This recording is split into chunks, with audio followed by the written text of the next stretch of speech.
Welcome to Modern Canine Vlog. This week on How Dogs Travel, meet Grace, the Corgi that loves Jeep adventures. Hi, I'm Nathan. I'm Kimberly, and this is Grace, and we are Corgily. We are joining you today with a collaboration with Modern Canine Vlog. We are going to show you how we travel around with our dog, Grace, our truck, and our trailer. And we enjoy life and travel around and what we do to make life easy for both ourselves and traveling with Grace. And join us on our journey on a day with Grace. Hi, so this is the inside of our trailer. Our trailer is predominantly on our channel with our Jeep Gladiator. Our channel is a lot of Jeep stuff, some camping stuff. It's a vlog format. Anyway, so the inside of our trailer, one thing to point out that's very, very important is that the dog has a very safe spot. So Grace knows that she has her own little spot that we set up for her right between these two seats on the dinette. And basically, this allows her to know that she has her spot, and our trailer itself predominantly is like a hallway basically on a layout. And obviously, you know, she can get in the way sometimes. So she just knows if she just wants to chill out and not have to deal with moving out of our way, she has her little spot. So I would recommend that if you're traveling in a trailer long-term anywhere, make sure that your dog has like its own bed, its own spot, so to speak, and it's always the same spot. Hi. So another good thing to make sure you have along, because sometimes you're out traveling and you go some places dogs aren't allowed. So a good thing to have, and we found a great place to store it right under our bed, is a small crate that we can pull out. It's collapsible. We can pull out, set it up, and then if we want to go out to dinner or we're going to go out and run around and we can't take Grace with us grocery shopping or whatever, we can set it up. We turn on the air conditioner so she stays cool and she doesn't have to worry about outside noises, and usually put a toy in there. She takes a nap and she sleeps until we get back. She's really good with that. But having a crate, she's crate trained, so she has no problems going in it. But she also feels safe and secure in that when we have to go away for a couple of hours.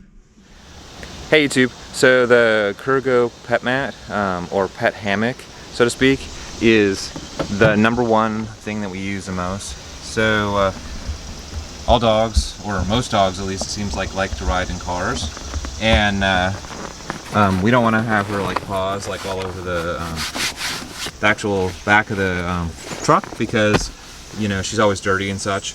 And the pet mat has a attached, and you can see here like all the sand that it's caught, and then you can easily vacuum it up. A lot of the kind of debris that's on the dog. So anyway, the hammock itself, it has these hoops up here that just like go around the headrest, and then it has hoops in the front that also go around the headrest. And then it can be in two different positions. You can have it folded down like this, or you can have it in a full hammock mode. Most of the time we have it in full hammock mode, but I pulled it down just so you could see that you could have it down in the video. So it does have a bungee cord thing right here to help pull down the hammock, so you can see right here also, and it goes through the divider if you have a divider, and it slides, which is really nice. I did find, however, if you drive around with your top down, because we have a topless Jeep, or the windows down, it has a tendency to flap a lot. So I put a ratchet strap, believe it or not, around the center of it right here, and that just, it seems like that fixed everything on just it flapping a little bit. Then the other thing is we have these little hoops here, and we use this to attach a leash either here or here, and usually it's very, very short. So this is a Kong leash, for instance, a good example. And so this Kong leash has a hand holder right here, and a lot of times we'll latch it even like that. So then, you know, she can lay down in the back, and you'll see some footage of her laying down in the back. She can get it, pop her head out the window, but she will stay on one side of the leash. And then the other thing is, when you select a leash that you're going to put back here, if you know you're going to be on a long car ride and you're not going to be like watching her every single second, you want to get one that is very well constructed. So this Kong, for instance, you can see all the stitching in it. She can gnaw it, not that I would recommend that, you know, try to get her to do that, and it won't break. There are other leashes out on the market that are very inferior in quality, and the dog will chew through them almost like immediately. So I would say, you know, a very good, well-constructed leash that you don't mind. Maybe it's like your old leash, having it become a little more dingy. But that is probably the main thing that we use. And you can see she's already kind of waiting for a car ride. Yeah, you learned something new. Let's see what you're on. Check that out. Wow. Yeah. Well, I forgot to Wow. fast. Is that somebody's back? I heard 2 honks. How did you do that? I know. This is the way she normally rides when we're traveling, and she predominantly will have her head out the window most of the time when we're below 60 miles per hour. And if we're out like in the woods with a Jeep, she almost always will have her head out the window, no matter how like dumb the stuff is that we're doing, so to speak. She just loves to be out the window. So to us, it's real important to have a way to latch her down and back. Hey, so we like to take our Corgi out on the creek and everything, or to the beach. And one of the things that I recommend is having a couple of these extendable leashes. Specifically, I recommend you have one that is like your beach one, which is what this one is.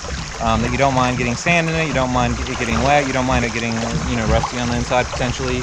And the other one you can keep pristine and everything. And the key attribute that I look for on these for taking them out to the beach or in the creek is that they're the longest one I can get. So this is an 8-meter leash, and the reason why I want it so long is not because of her weight, because she's a small dog obviously, but if she was to, like, say, jump out in the creek and then want to swim to shore, 8 meters, it might even get her to shore, like, without me having to hop out.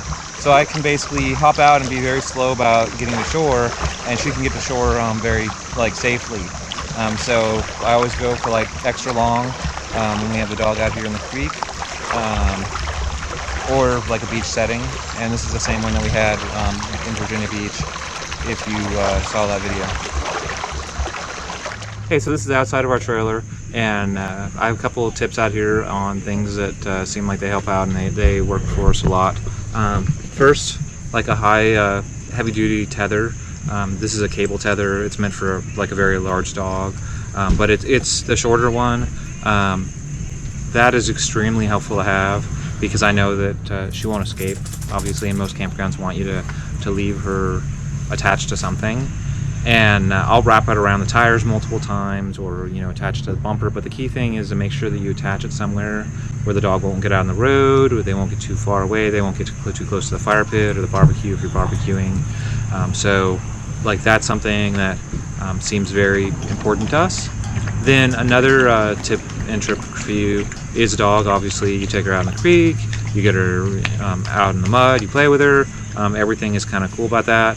And so we have a normal trailer. Like, ours isn't like super elaborate and super fancy, so we don't have an outdoor shower. Some of them have that.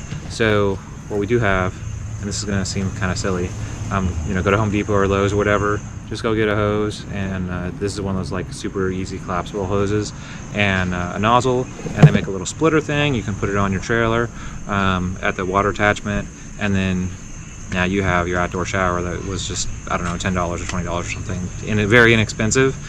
So you can wash your dog down outside after you take her out in the creek, like the footage that you saw of us out with her. So anyway, our channel predominantly features Grace, our Corgi, and our Life, and our Jeep, and our trailer. And so where we are currently is we're defined kind of like a weekend warrior. We're kind of hyperactive in the summer with taking our truck out and taking our trailer out and doing all this traveling and everything like that. And then in the winter, you know, we don't really go out so much, and we stay at home, and we actually have a home. However, where are we going? And that's quite interesting. In about 3 years, we are going to sell our house, and we will be full-time traveling across the United States. And you can watch us over the next few years basically go and become a full-time RVer. So please subscribe to us, and we are the Corgily channel. spelled just like Corgi with an L-Y down here, and I'll throw some links in the corner for you guys, and a little snippet of some of the stuff that we do out in our truck when we go out on the trails with it. So please like and subscribe. Thank you. We would like to thank Modern Canine Vlog for doing this collaboration with us, and please like and subscribe to their channel, and of course, we would love it if you came over and checked out our channel also. We will see you guys on the road.